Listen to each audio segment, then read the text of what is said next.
Okay, I guess we're going to part 4, and I forgot we had the belt tracking mechanism. This is the contact wheel. This is a little bit easier to make. It actually looks maybe a little bit more complicated than it is.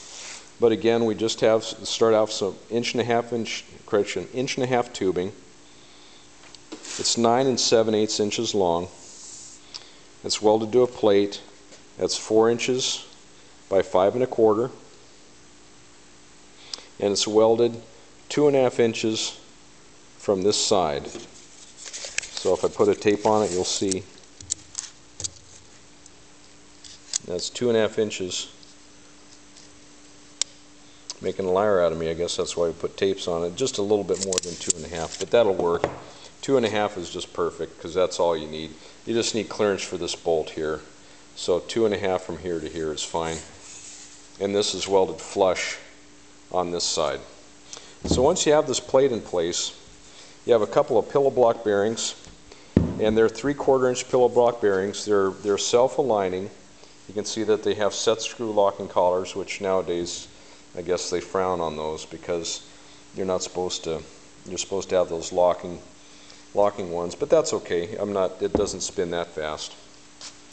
What makes this all happen is I got this contact wheel from Grizzly Tools, and it's for their 10-inch grinder.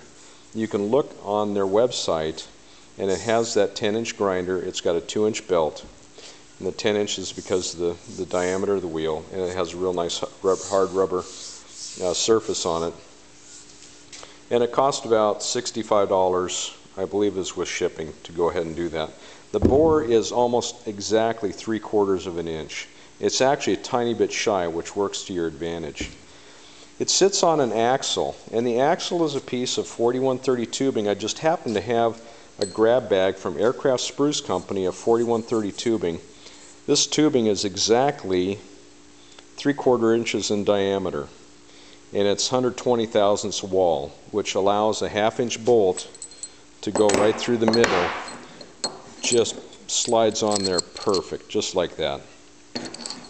You can order this stuff from Aircraft Spruce. It's only $5.50 a foot. It's aircraftspruce.com, and 3/4 inch 4130 120 thousandths wall.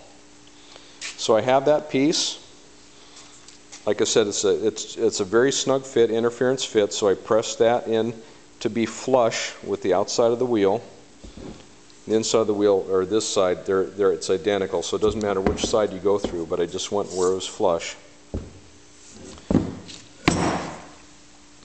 And then what I did was I made out a piece of black pipe, made a spacer. It's 1 inch. I tapped a little hole and just put a little bit of set screw here.